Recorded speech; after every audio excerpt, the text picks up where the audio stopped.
बातमीपत्रात आपलं स्वागत। सुरुवातीला पाहूया दिवसभरातील काही ठळक घडामोडी।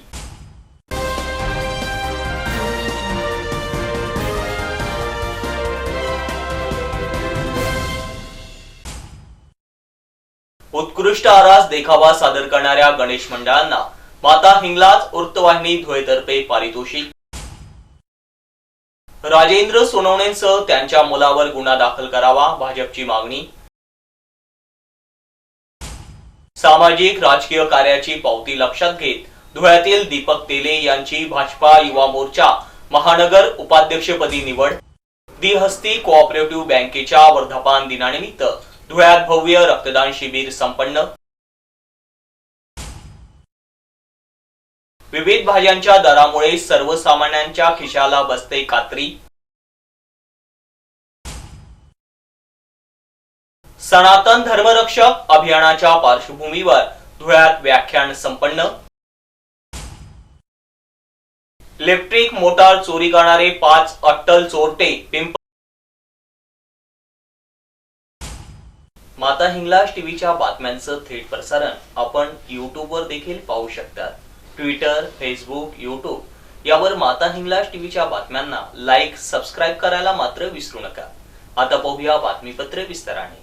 प्रतिवर्षाप्रमाणे याही वर्षी माता हिंगलाज वृत्तवाहिनी धुळेतर्फे यंदाच्या उत्कृष्ट आरास देखावा सादर करणाऱ्या प्रथम, द्वितीय, तृतीय गणेश मित्र मंडळांना सन्मान चिन्ह प्रदान करून गौरवण्यात आलं।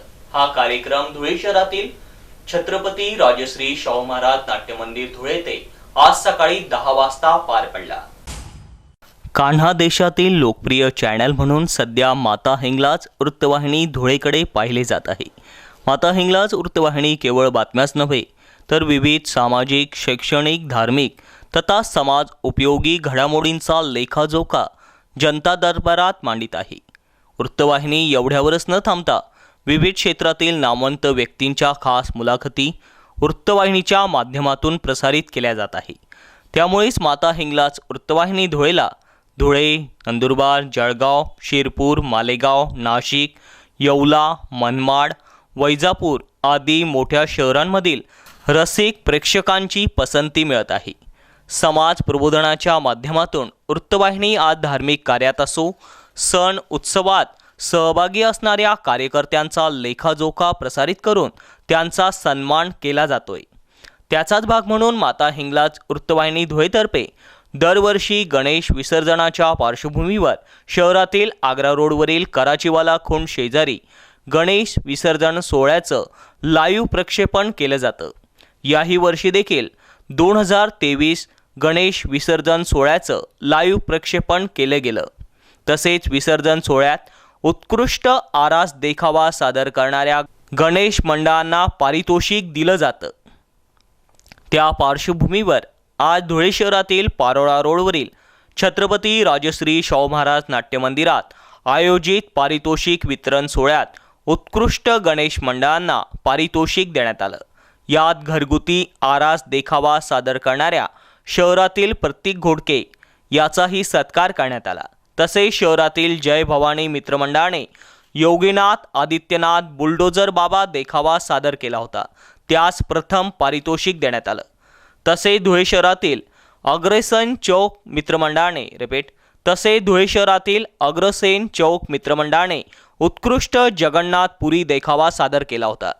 त्या पार्श्वभूमीवर या मंडळासही प्रथम पारितोषिक देऊन गौरवण्यात आलं आणि शहरातील बालाजी मित्रमंडळाने आकर्षक असा शिवलिंग देखावा सादर केल्यामुळे या मंडळासही द्वितीय पारितोषिक देऊन गौरवण्यात आलं। आयोजित पारितोषिक वितरण सोहळा वृत्तवाहिनीचे मुख्य संपादक तथा संस्थापक संचालक अध्यक्ष राजूभाऊसार फेटेवाले व कार्यकारी संपादक विजय अग्रवाल, सहसंपादक रईस शेख यांच्या हस्ते पार पडला। यावेळी संजय साकला, शुभम अग्रवाल आदी मान्यवर उपस्थित होते। कार्यक्रमात कार्यकारी संपादक विजय अग्रवाल यांनी सूत्रसंचालन केले तर आभार मुख्य संपादक संचालक राजूभाऊसार फेटेवाले यांनी मानले। या कार्यक्रमात शहरातील पारितोषिक विजेत्या मंडळाच्या पदाधिकाऱ्यांसह गणेश भक्त मोठ्या संख्येने उपस्थित होते। नमस्कार। जय बालाजी मित्रमंडळ या मित्रमंडळाच्या वतीने भगवान शंकराचे एक 10 ते 12 कोटी पिंड जी संपूर्ण फुलाने सजवून अगदी उत्कृष्ट देखावा आमच्या या लहान कार्यकर्त्यांनी सादर केलेला होता. देवादिदेव महादेव या महादेवाच्या आशीर्वादानं या महाराष्ट्राला सुख आणि समृद्धीचे दिवस येऊ. गुंडगिरी आणि असलेला जो काही व्यभिचार आहे तो या महाराष्ट्रातनं संपवावा म्हणून सामान्य जनतेच्या महादेवाच्या दरबारी सामान्य जनतेला आपल्या मनोकामना पूर्ण करण्यासाठी एक उत्कृष्ट असं शिवलिंगाचं प्रतिकात्मक त्यांनी जो देखावा सादर केलेला होता. त्या देखाव्याला आज माता हिंगलाज न्यूज चॅनलने द्वितीय क्रमांकाचं पारितोषिक दिलेलं आहे. मी मंडळाचा एक त्यांचा ज्येष्ठ म्हणून माता हिंगलाज न्यूज चॅनलचा खूप खूप धन्यवाद व्यक्त करतो आणि आम्हाला दिलेल्या या पारितोषिकाबद्दल आम्ही त्या संयोजकांचे आणि राजू भाऊसार भाऊ फेटेवाले यांचं मनस्वी आभार व्यक्त करतो. जय हिंद, जय महाराष्ट्र. गणपती बाप्पा. श्री अग्रेसन चौक मित्र मंडळ यांच्या वतीने आम्ही श्री जगन्नाथपुरी यांच्या रथाचा सजीव देखावा तयार केला होता. त्यासाठी आमच्या मंडळाच्या कार्यकर्त्यांना आम्ही प्रत्यक्ष पुरीला पाठवून ते कसं तयार होतं आणि त्यासाठी लागणारे जे महत्त्वाची गोष्ट म्हणजे ध्वजा होती ती त्याच दरम्यान तयार होती.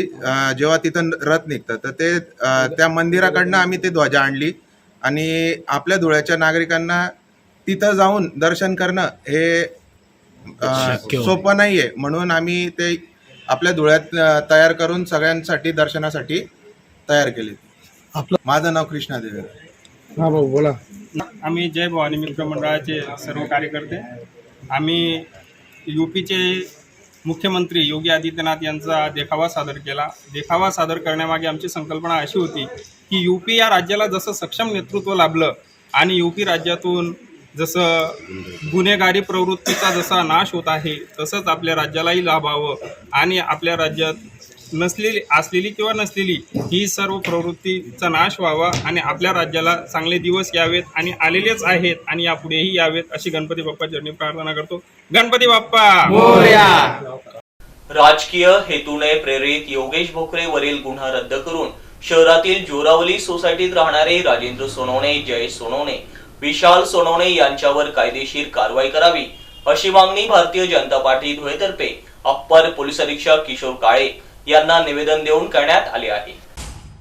योगेश भोकरे यांच्यावर राजकीय हेतूने प्रेरित गुन्हा दाखल करण्यात आला असून तो रद्द करून राजेंद्र सोनवणे आणि त्यांच्या मुलांवर कायदेशीर कारवाई करण्यात यावी अशी मागणी भारतीय जनता पक्षाच्या युवा मोर्चाचे प्रदेश उपाध्यक्ष ॲडव्होकेट रोहित चांदोळे यांनी केली आहे.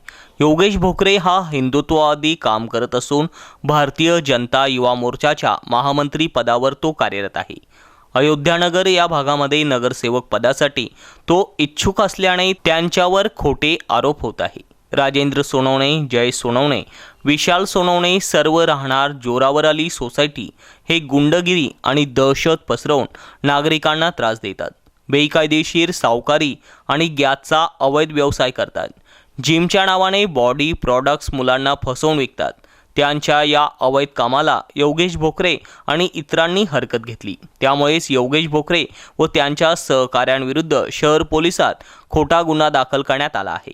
योगेशच्या राजकीय आणि सामाजिक कारकिर्दीला खीळ घालण्यासाठी खोटे गुन्हे दाखल करण्यात आल्याचे जिल्हा पोलीस अधीक्षकांना दिलेल्या निवेदनात म्हटले आहे.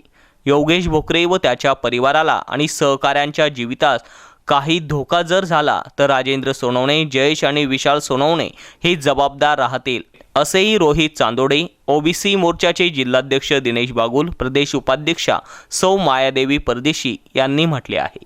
सामाजिक राजकीय क्षेत्रात उल्लेखनीय कार्य करणारे धुळेतील दीपक अशोक तेले धनगर यांची भारतीय जनता पार्टीच्या युवा मोर्चा धुळे महानगर उपाध्यक्षपदी निवड करण्यात आली आहे.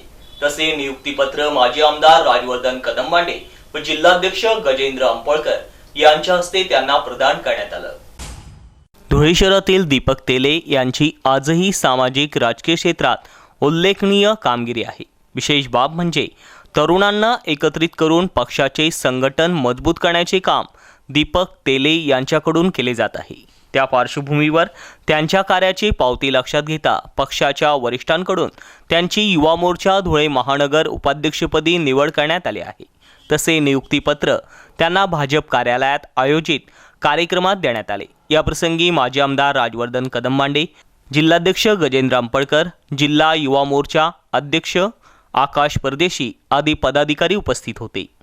धुळे शहरातील देहस्ती कोऑपरेटिव्ह बँकेच्या 26व्या वर्धापन दिनानिमित्त आज विविध कार्यक्रमांचं आयोजन करण्यात आलं होतं। या शहरातील गल्ली नंबर 5 मधील नगरपट्टी चौक येथे भव्य रक्तदान शिबिराचं आयोजन करण्यात आलं। तसेच मोहाडी उपनगर येथील पिंपळादेवी माध्यमिक व उच्च माध्यमिक विद्यालयात इयत्ता 9वी ते 12वीच्या विद्यार्थ्यांची नेत्र तपासणी करण्यात आली। तसेच बँकेच्या कार्यालयातही सत्यनारायण पूजा व महापूजा करण्यात आली होती। तर या भव्य रक्तदान शिबिरात मोठ्या संख्येने रक्तदात्यांनी सहभाग नोंदविला। तर रक्तदात्यांना स्टूल सप्रेम भेट देण्यात आला।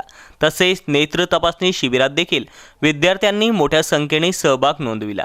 यावेळी धुळे शाखेचे चेअरमन शरद पसारी, व्हाईस चेअरमन मनीष उपाध्याय, संदेश डुंगुरवाल, जयेश संचेती, शविनोद भन्साली, ललित बर्डिया, कपिल तनेजा, शाखा व्यवस्थापक कीर्ती पाटील, प्रशांत कुटे, अनिल वळवी, प्रशांत देवरे, चुनीलाल पाटील, ललिता चौधरी, प्रसाद देवळालीकर, ऐश्वर्या कुलकर्णी, निशा गिरासे, अक्षय जैन, दिव्या जाधव, तुषार जाधव, राजेंद्र शिंदे, पंकज पाटील, संदीप पाटील, किशोर कोठावदे, संजय बोरा, प्रफुल्ल संचेती, सुनील जगताप, मुकुंदा शाह यांच्यासह संचालक मंडळाने या कार्यक्रमासाठी अथक परिश्रम घेतले। दीपक साळुंके, रस्ते बँक कर्मचारी, बँकेच्या आजचं 26वं वर्धापन दिन, त्यानिमित्ताने वर्धापन दिनाचा कार्यक्रम, त्याच्यात रक्तदान शिबिर आयोजित केलेलं आहे। पिंपळादेवी हायस्कूलला नेत्र तपासणी शिबिर आयोजित केलेलं आहे, सत्यनारायणाची पूजा आणि एक छोटा ग्राहक मेळावा झालेला आहे। बँकेची आजपर्यंतची यशस्वी वाटचाल आहे, त्या निमित्ताने कार्यक्रम घेतला। तर 100-125 बॅगचं आहे आमचं टार्गेट। आतापर्यंत 27 बॅग संकलित झालेले आहेत। विविध भाज्यांना चव देणाऱ्या कोथिंबीरचा भाव गगनाला पोहोचल्याने गृहिणींचे स्वयंपाकघरातील गणित कोलमडलं आहे। थेट 150 ते 200 रुपये प्रति किलो दराने कोथिंबीरची विक्री होत असल्याने भाज्यांमधून चवच गायब झाली आहे। आवक कमी झाल्याने सध्या कोथिंबीरला चांगलाच भाव मिळत आहे। धुळ्यातील बाजारात कोथिंबीरचा माल हा येत असून त्याचे दर वाढले आहेत। 150 ते 200 रुपये प्रति किलो दराने सध्या भाव सुरू आहेत। 5 ते 10 रुपयांना मिळणारी कोथिंबीरची जुळी ही 30 ते 40 रुपये दराला मिळत आहे। परिणामी शेतकऱ्यांना चांगला फायदा जरी होत असला तरी दुसरीकडे सर्वसामान्य नागरिकांना आर्थिक झळ बसते। त्यात बाजारातील प्रत्येक भाजी सरासरी 20 ते 25 रुपये पावशेरने मिळत आहे। त्यात पितृपक्ष सुरू असल्याने प्रत्येक भाजीचा दर वाढला आहे। धुळे शहरातील गांधी पुतळा परिसरात असलेल्या नारायणबुवा समाधी मंदिरात सनातन धर्मरक्षक अभियानाच्या पार्श्वभूमीवर राष्ट्रीय प्रवक्ते चेतन राजहंस यांचे व्याख्यान संपन्न झाले। यावेळी अनेक हिंदू बांधवांची उपस्थिती होती। गेल्या काही दिवसांपासून सनातन धर्माला लक्ष्य करून अनेक प्रकारची वक्तव्ये होत आहेत। याच्या निषेधार्थ महाराष्ट्रभर सनातन धर्मरक्षक अभियान राबवण्यात येत आहे। या मोहिमेच्या संदर्भात सनातन संस्थेचे राष्ट्रीय प्रवक्ते चेतन राजहंस यांनी धुळ्याला भेट दिली। त्यांच्या उपस्थितीत रविवारी धुळे शहरातील गांधी पुतळा परिसरातील नारायणबुवा समाधी मंदिरात सनातन हिंदू धर्म नष्ट करण्याच्या षडयंत्रामागे कोण या विषयावर व्याख्यान आयोजित करण्यात आले होते। यावेळी अनेक हिंदू बांधवांनी या कार्यक्रमात उपस्थित राहून या कार्यक्रमाला उत्स्फूर्त असा प्रतिसाद दिला। सनातन संस्थेचे राष्ट्रीय प्रवक्ते चेतन राजहंस यांनी उपस्थितांना संबोधित करताना सांगितले की स्वामी विवेकानंदांनी सांगितलं होतं की गर्व से कहो हम हिंदू है। या दृष्टिकोनातून आपण सनातन धर्माच्या विरोधात बोलणाऱ्या लोकांविरुद्ध लोकशाही पद्धतीचा वापर करून पोलिसात तक्रार दाखल करू शकतो, असेही त्यांनी यावेळी सांगितले। याप्रसंगी सनातन संस्थेचे अनेक पदाधिकारी कार्यकर्ते मोठ्या संख्येने उपस्थित होते। नमस्कार, मी सनातन संस्थेचा राष्ट्रीय प्रवक्ता चेतन राजहंस। गेल्या काही दिवसांपासून सनातन धर्माच्या विरोधात द्वेषमूलक वक्तव्य केली जात आहेत। त्यात तामिळनाडूचे उदय स्टॅलिन किंवा प्रियांक खरगे कर्नाटकचे, जितेंद्र आव्हाड महाराष्ट्रातले, निखिल वागळेसारखे पत्रकार हे सनातन धर्माची खिल्ली उडवणारे त्यांच्याविषयी द्वेषमूलक वक्तव्य ते करत आहेत। त्याचा निषेध करण्यासाठी मी सनातन धर्मरक्षक हे अभियान आम्ही पूर्ण महाराष्ट्रात सुरू केलं आहे आणि या अभियानाच्या अंतर्गत आज मी धुळे दौऱ्यावर आहे. धुळे शहरामध्ये गांधी पुतळ्याजवळील नारायणबुवांची समाधी या ठिकाणी आज आम्ही इथे सगळे हिंदू धर्मबांधवांनी जमलो होतो. सनातन धर्मद्वेष्ट्यांचं सनातन धर्म संपवण्याचं षडयंत्र या विषयावर आज व्याख्यान झालं. त्यानंतर याच विषयावर एक पुस्तक प्रकाशित झालं आहे डॉक्टर अमित थडानी यांचं. या पुस्तकात डॉक्टर दाभोळकर पानसरे यांचा खरा चेहरा काय होता, ते सनातन धर्मद्वेष्टी कसे होते, त्यांच्या तपासात कशा प्रकारचे रहस्य निर्माण झाली, या सगळ्या विषयांवर चर्चा करणारं एक पुस्तक आज पुण्यात प्रकाशित झाल्यानंतर त्याचं वितरणही या ठिकाणी करण्यात आलं. आज मी या कार्यक्रमाच्या माध्यमातून सगळ्यांना एवढंच सांगेन की सनातन धर्म हा आपला भारताचा आत्मा आहे. स्वामी विवेकानंदांनी सांगितलं होतं, सर्वसे कहो हम हिंदू आहे. या दृष्टिकोनातनं आज सनातन धर्माच्या विरोधात बोलणाऱ्यांच्या विरुद्ध लोकशाही मार्गाने आपण पोलिसात तक्रार दाखल करू शकतो. धार्मिक भावना दुखावल्यामुळे आपल्याकडे इंडियन पिनल कोडच्या अंतर्गत 295च्या अंतर्गत तुम्ही ही तक्रार दाखल करू शकता. पिंपळनेर पोलीस ठाणे हद्दीत व परिसरातील विहिरींमधील जलपरी इलेक्ट्रिक मोटारींपासून ते स्विच बोर्ड पर्यंत असलेल्या कॉपर केबल वायरी चोरी करणाऱ्या 5 अट्टल चोरट्यांना पिंपळनेर पोलिसांनी गजाआड करून त्यांच्याकडून चोरीचा माल हस्तगत केला आहे. पिंपळनेर पोलीस ठाणे हद्दीत व आजूबाजूच्या ग्रामीण परिसरातून विहिरीतील जलपरी इलेक्ट्रिक मोटारींपासून ते स्विच बोर्ड मोटार पेटीपर्यंत असलेल्या कॉपर केबल वायरी चोरीचे प्रमाण वाढल्याने शेतकरी हा चिंताग्रस्त झाल्याने सदरचा गुन्हा गंभीर स्वरूपाचा झाल्याने सहाय्यक पोलीस निरीक्षक श्रीकृष्ण पारधी यांनी आपल्या पिंपळनेर पोलीस ठाणे हद्दीत कोसोसीची गस्त वाढवली. दिनांक 7 ऑक्टोबर रोजी दुपारी 11 वाजेनंतर ते दिनांक 8 ऑक्टोबर रोजी पहाटे 5 वाजेपूर्वी देगाव मलांजन गावाच्या शिवारातील काही शेतकरी यांची शेलोरी नदीच्या किनारी असलेल्या विहिरीमधून जलपरी इलेक्ट्रिक मोटारींपासून ते स्विच बोर्ड पर्यंत संपूर्ण कॉपर केबल वायर चोरून नेल्याचे समजल्याने शेतकरी यांच्या तक्रारीवरून पिंपळनेर पोलीस ठाणे भाग गुन्हा रजिस्टर नंबर 282 2023 भारतीय दंडविधान कलम 379 प्रमाणे गुन्हा दाखल करण्यात आला. त्या अनुषंगाने दिनांक 9 ऑक्टोबर रोजी माननीय पोलीस अधीक्षक संजय बारकुण साहेब, अप्पर पोलीस अधीक्षक किशोर काळे साहेब, उपविभागीय पोलीस अधिकारी साक्री जिल्हा धुळे यांच्या मार्गदर्शनाने श्रीकृष्ण पारधी व त्यांचे शोध पथकातील अधिकारी भूषण शेवाळे, BM मालचे, विश्वेश हजारे, रवींद्र सूर्यवंशी, सोमनाथ पाटील, प्रवीण धनगर, नरेंद्र माळी, पंकज वाघ असे पिंपळनेर बस स्थानकावरून पेट्रोलिंग करीत असताना सहाय्यक पोलीस निरीक्षक श्रीकृष्ण पारधी यांना गुप्त बातमीदारामार्फत माहिती मिळाली की देगाव व मलांजान गावाच्या शिवारात झालेल्या कॉपर केबल वायरची चोरी ही पिंपळनेर गावातील काकासट भिलाटी येथील काही इस्मांनी केली आहे. त्यावरून त्या इस्मांची नावे किरण यादू सोनवणे संशयित म्हणून ताब्यात घेऊन त्या सदर गुन्ह्यासंदर्भात विश्वासात घेऊन विचारपूस केली असता त्याने सदरच्या गुन्हा केल्याची कबुली दिली. त्याने त्याचे सख्खे भाऊ एक विठ्ठल यादू सोनवणे, 2 अर्जुन यादू सोनवणे फरार यांचे तसेच पिंपळनेर येथील वंडरवाडी परिसरातील त्यांचे मित्र सुनील बामण बागुल, संजय बाबूलाल आखले व दादा नवल्यामाळी यांनी संगनमताने चोरी केल्याचे समजले असल्याने खाली नमूद 1 ते 5 आरोपींना ताब्यात घेण्यात आले असून त्यांना विचारपूस केली असता त्यांनी यापूर्वी देखील गागेश्वर महादेव मंदिर तसेच मस्दी गावाची शिवारातील पांढरा नदीतील जलपरी इलेक्ट्रिक मोटारींपासून ते स्विच बोर्ड केबल वायर चोरी केल्याचे कबूल केले. त्यांच्याकडून 40,000 रुपये किमतीची सुमारे 4,000 फूट कॉपर वायर तसेच 30,000 रुपये किमतीच्या 2 इलेक्ट्रिक मोटारी तसेच 10,000 रुपये किमतीची एक जलपरी इलेक्ट्रिक मोटार हस्तगत करण्यात आली आहे. असा एकूण 80,000 रुपयांचा मुद्देमाल हस्तगत करण्यात आला आहे. गुन्ह्याच्या तपासाच्या दिशेने गुन्ह्यात आणखी आरोपी वाढू शकतात. सदर गुन्ह्याचा तपास पोलीस प्रशासन करीत आहे.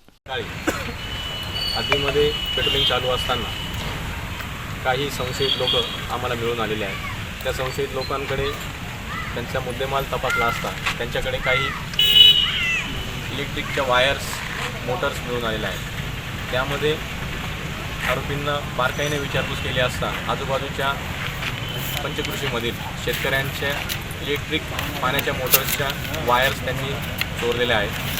यापूर्वी देखील असे काही प्रकार घडलेले असल्याचे आरोपींनी चोरी केलेले असल्याचे आरोपींनी कबूल केलेले आहे. सदर आरोपींना मान्य न्यायालयासमोर हजर करून पुढील तपास करण्यात येत आहे. इतरही काही आरोपी यामध्ये असण्याची शक्यता आहे. संबंधित वायर चोरल्यानंतर ते कुठे विकतात या अनुषंगाने तपास करण्यात येत आहे. शेवटी पुन्हा एक नजर ठळक घडामोडींवर.